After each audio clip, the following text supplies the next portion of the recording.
WBXO Classic Rock Redefined, a special edition on the Pat Show today. An honor to have the voice of one of the most recognizable rock songs of all time, and I'm talking about Survivor's Eye of the Tiger, going back to 1982. Dave Bickler is back better than ever with his first ever solo album entitled Darklight.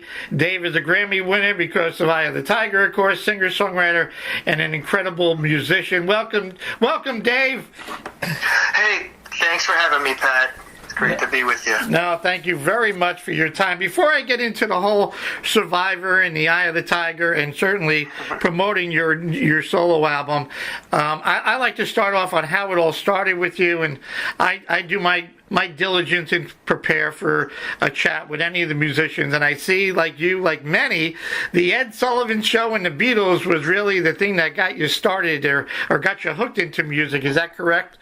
Yeah, that is correct. And I got a lot of company. Yeah, you do. A lot of guys. That was the lightning bolt that hit him in the head. You know, it was just amazing. I was with my dad sitting there in the downstairs in our rec room thing in our house in Chicago, Naperville, actually, the suburb. My dad was appalled, and I was, electrified. Your dad says, no, you got to be a lawyer or a doctor, and you're going, no. Look at the hair on those guys. Oh, my God. So did they, so you started with the music thing, and would your parents encourage you at the time, buy a guitar? How did what instrument got you started, and how did that all go about? Yeah, I learned to play the trumpet in the band, but when I was in grade school, my parents transferred me over to the Catholic school from the public school. I was getting, like A's in the public school, and then I went to the Catholic school and got immediate D's. Because, it was crazy. It was like, you couldn't talk in the corridors of the school. You weren't allowed to speak, to say, and if you did, somebody walk up and give you a ticket. They'd write your name on it, give it to the teacher, and then you'd get punished, like 250 times. I will not talk in the hallway. That kind of thing. So that didn't sit too well with me, but I got used to it after a while. I got used to it. But I ended up in the choir, and every day we had mass, and every day I would sing in the choir. I could relate to the Catholic school. I was an altar boy, and worse, my mother was a volunteer. So every time I got in trouble or going to the principal's office, my mother was waiting for me. And before you know it, I'm an altar boy going. I'm like, oh boy, this is not going good. But I can relate all about it, Dave. Don't worry about that. Awesome. So that gets you started. Obviously, you get in. But I learned something from the choir, though. I learned about harmony, because it was, I was a soprano, this little twerpy kid, and but I learned a lot from singing those classical kind of pieces, that we did. So I did get something out of it. Sister Dorici and she was a terror, man. Oh, wow, you didn't mess with her. Well, that's cool. So then over the years, in your teenage years and even getting a little bit older, you form a couple of bands, I would imagine, right? Of course, I was never not in a band. Never. Okay. And then Survivor, if I read correctly, was really, formed by Jim and Frankie in '78, and if I understand, really session players. Let me correct the record just a little bit. Okay, go ahead. These guys are trying to rewrite history just a little bit. I'm saying that they, Jim Peter, of course, he was in the Ides of March. He was the guy, had a hit record. I sang jingles with him though in Chicago. That's how I got into Survivors. Okay. I was doing commercials with him, and he said, he had the Jim Peterick band. It was his solo band thing, and then he decided, that it wasn't going anywhere for him, so he wanted to form a band with co-equal members, sort of, and so he asked me to join. So I felt like a founding member too. So I don't know, that story about those guys got together and put the plan together to do it. I kind of question a little bit of that. Just saying. No, that's why I ask. I don't believe everything I read out there, but that's why those guys would have you believe that, Well, of course. But I get it. But I'm happy that you were able to clear that up. And you mentioned the jingles, the Bud Light Real Men of Genius, that folks probably can't relate to where you were from. And I was just looking the other night, and it's today we salute you, Mr. Giant Taco Salad Inventor, or whatever it was. I'm like, that was a funny one. Yeah. Was it a good one? 30,000 calorie salad. Yeah. That's funny. So the listeners know you were the voice of that. And then obviously now Survivor had 2 albums before this whole Eye of the Tiger and Rocky 3 and all of that. What was it? Go ahead. I'm sorry. I don't mean to interrupt. No. So, I mean, it took, I don't know, the first 2 albums, maybe marketing, the label, not enough promotion, or, maybe not, the music wasn't there before you. Yeah. How did that all work? The first album was a little bit incoherent, just a little bit, It was our first record, and Ron Nevison, who was our producer, Ron Nevison is at the Who and the Led Zeppelin. Yeah. I mean, he was good. So we were pretty impressed to be in the studio with him at the record plant out in Los Angeles. Yeah, but he ended up, the record company ran afoul of John Kalodner, and he got fired. And then it went up to British Columbia with Bruce Fairburn, and Jim Peter took it up there by himself. We left the rest of us behind and finished the album and mixed it and stuff. And it came out mixed for me. I wasn't thrilled about the end of that. There were some good songs on that record, but for one reason or another, it did not sell. I thought Premonition was a real good record. And it didn't sell either. I mean, we had some limited, airplay on that, Poor Man's Son and stuff, but because of that album, that's what Sylvester Stallone listened to when he talked to Tony Scotti when he was looking for somebody to, write him a song for the beginning of Rocky 3. Wow. And the first time that you heard it, I mean, that I guess Jim and Frankie wrote it, the first time that you heard Eye of the Tiger, did you have any idea at the time how special that song would be? Well, I remember when I was singing it, I remember thinking that it had a certain swing to it that was kind of, there was something about it that was kind of hypnotic, I thought.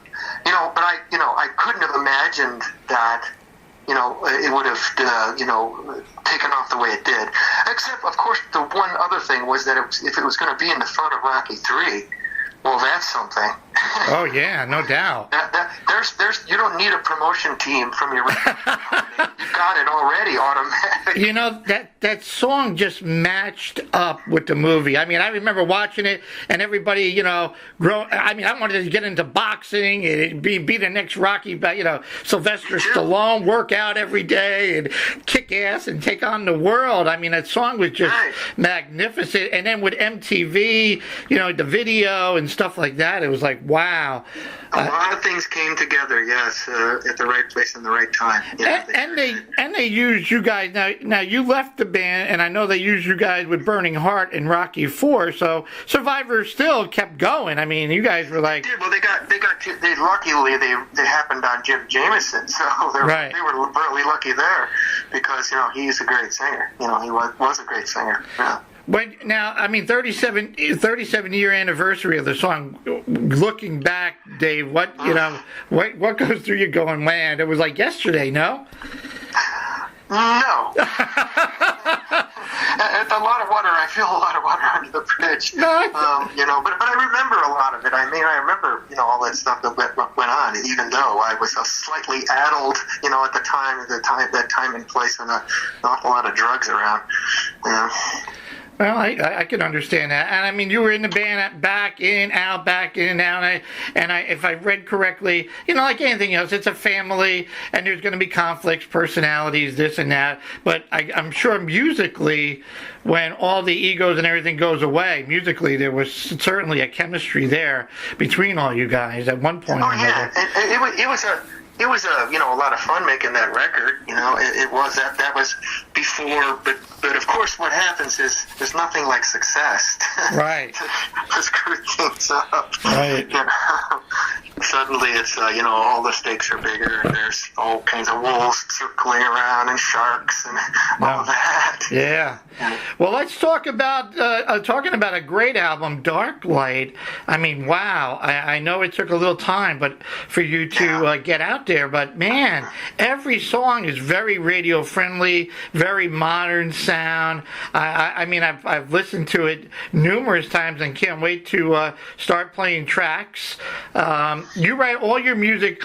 Where did you draw your inspiration from, Dave, when you write the songs? And let me ask you, what's the favorite part of the process, if I can? I like the beginning, right? When you first get an idea and you think you might be onto something, that's a great moment, because that can give you like a little chill up your spine, because you think maybe you found something interesting or compelling, and right. then the hard part starts. Then you gotta, you start from that original idea and you have to flesh it out into a whole song. And even though songs are a very compact medium, it's still, all those pieces sort of have to work together. The chord structure and the melody and the instruments and all that stuff has to, come together. And that is the hard part, to get it to the end. It's like Winston Churchill said about writing a book. He was a prolific author, and said it starts off as a joy and turns into what was the word? A drudgery, or just to get it to the finish line. Oh no, a lot of work. Go ahead, Dave. Go ahead. I just gonna say I love the recording process, though. It still seems magical to me that you can record performances, and do all those wonderful things you can with that technology. Honored to have on the phone Dave Bickler. Dave's got a new album, his first solo album out, I should say, Darklight. And you mentioned recording process, Dave. Now, I always ask musicians, you've been around a long time, today's technology, folks are sending WAV files back and forth, but back in the day, you guys were in the studio for, whenever the label was able to get the studio, and you're pulling your hair out of your head. Do you prefer getting everybody in the studio together as a group, or is it easier to, I guess I know it's easier to send a WAV file out, but I would think that as a musician, which I am not, you would want everybody in the studio right together in case you missed something, a little bit of a magic, if somebody did this or added that. How did that all work for you, I guess, is what I'm asking. Yeah, no, it is great to have, the whole band and be in the studio. Of course, it's very difficult and very, very expensive. Right. So I approached making Darklight by taking it in pieces. Get the great drum track with Ryan Hoyle, get a great bass part from Brad Smith, who did that remotely with me. That's how we did that, and then start building it up. But the reality is that when even old school, when you went into the studio with the whole band, the first thing you did was get a drum track. The whole band would play, but a lot of those parts would be re-recorded. Because if you don't have a drum track, you have nothing. Gotcha. So you don't have a good drum track with the timing good and the feel right, because you can always fix all that other stuff. Right. But having said that, Tom Petty left a lot of these some of those early fantastic recordings where everybody playing together. Right. But that sounds like.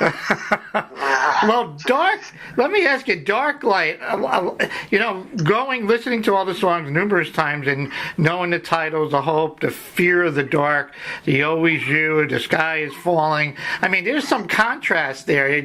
What was the thought process of coming up with that name? It pretty much matches a lot with the titles of some of your tracks here.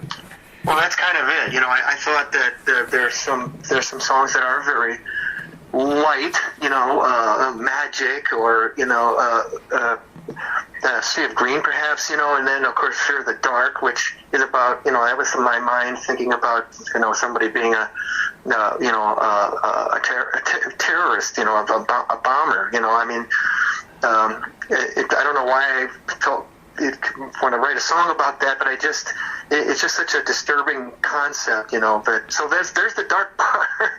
Yeah, no, I get that, and the sky is falling. I'm a lyric type of guy. When I listen, I got my headphones on. I listen to the album, a handful of times, and I try to understand the stories and interpret what I think you're writing about. Sometimes I'm right on, and sometimes I'm not.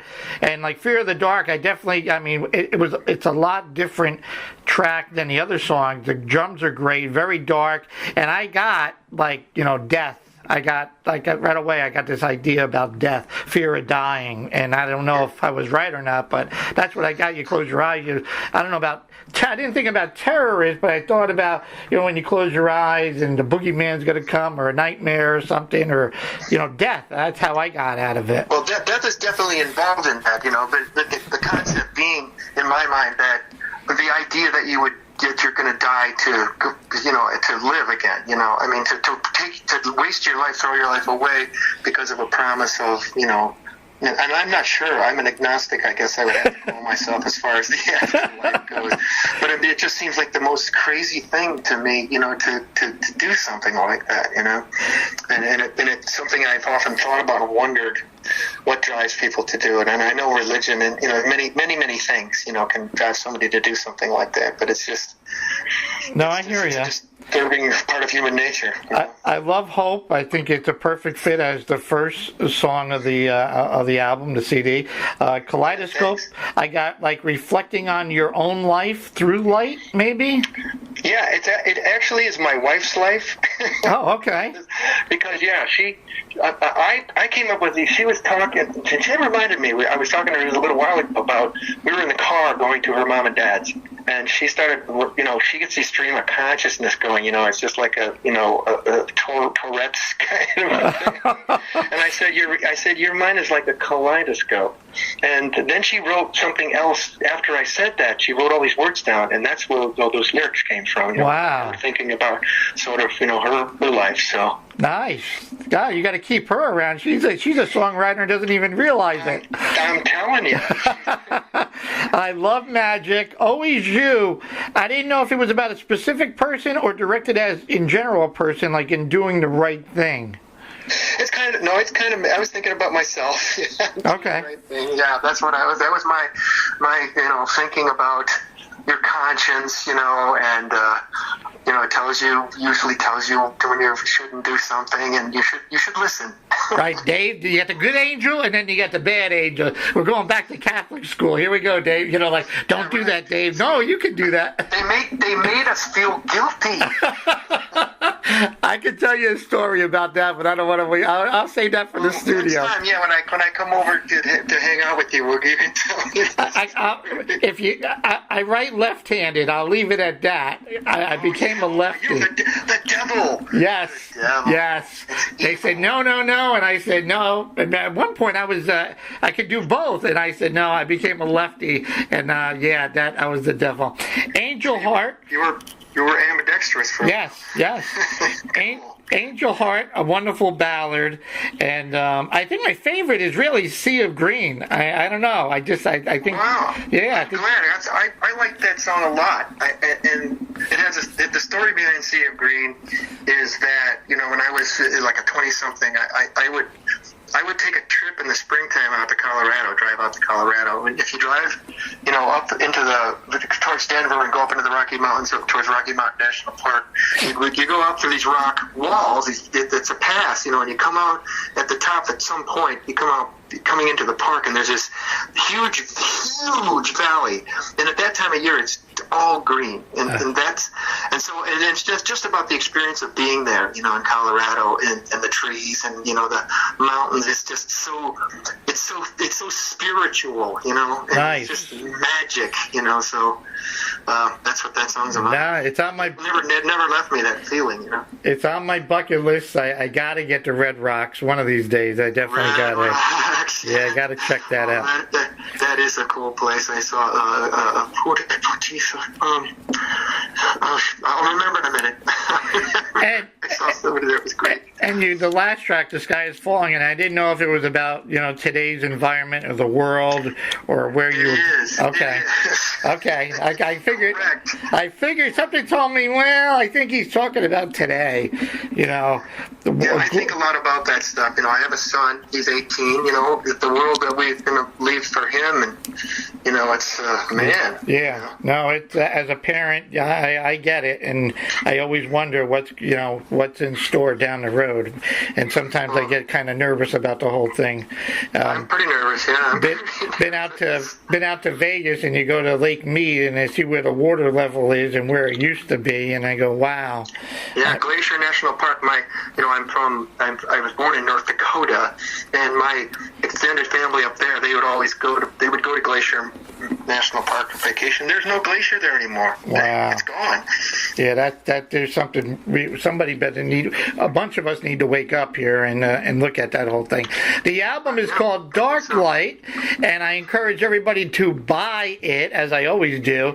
Deco Music, Amazon, Google Play, buy it. I mean, yeah, you can streamline it, iTunes, Spotify, but I really encourage, as I always do, for all the musicians, because nobody works for free. These people work very hard. This is a great album. Dave, what's the plan down the road? I'm sure you would love to do a tour if you could, yes. And promote. Yeah, I've got some shows, and I worked in a couple of songs from Darklight. I hope and always you. I've got into my set. I'll go out there and I'll play some Survivor songs as well. But I've got some festivals coming up, and I'd like to get a tour going in the U.S. I'm working on that. Yeah, we got to get you up here at Daryl's house is what we need to get you here. Love to do that. Yes. I love Daryl's house. Absolutely. Call Pat Ryan. In fact, I'm going to be there tonight, and I'll let him know. You got to look you up. That'd be great to have you over here. Fantastic, man. What's Dave's favorite thing to do when not writing and playing? Any outside interests or hobbies? Well, yeah, I read a lot. It's like I'm a complete movie fanatic. So I love movies and read science books, read history books. That's my hobby. At night when I go to bed, I get my book out and read, put myself to sleep. There you go. Anything on the bucket list? Autobiography? Write a score for a movie? Well, that movie scoring thing. Gee, I would like to actually try that. I think my music has a little cinematic touch to it, so I mean that would be fun to put music to film. Would be. Well, no, you think about it. I mean, the tracks in Darklight, you could actually fit into a movie. I mean, it all blends together in one way or another. Yeah, and I would love it too if somebody would think that was appropriate for their film to put it in. Yeah, no, that'd be great. Well, Dave, thank you so much for your time today. I hope you enjoyed the chat as much as I have. And I am looking forward to having you come up to WBXO. We're not too far away from you, and spend some time and roll the dice. And we'll play the album whether you get the 3 of a kind or 5 of a kind or not. That's the last of my worries. It'd be great to meet you. Okay, likewise. Yes, I will take you up on that. Excellent. Dave Bickler, Darklight. Go buy it today. You can check out Dave. He's got the website, davebickler.com. He's on Facebook. He's on Twitter. Always a pleasure to have a great artist like Dave on our rock and roll line. We are WBXO, and we are classic rock, and we are redefined.